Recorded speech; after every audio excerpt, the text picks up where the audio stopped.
A spouse is not a destination, but a fellow traveler.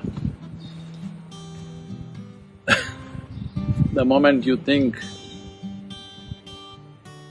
that someone is your destination, you will go and crash into them.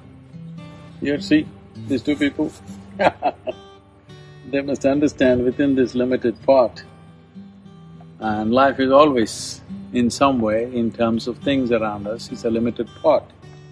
They must share and learn to grow together. If they think one is the destination of the other, one will try to consume the other, which will lead to conflict and misery.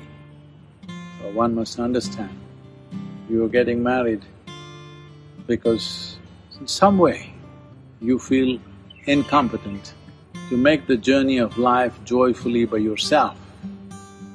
You understand that you need the support of another. So do not misunderstand a fellow traveler to be your destination.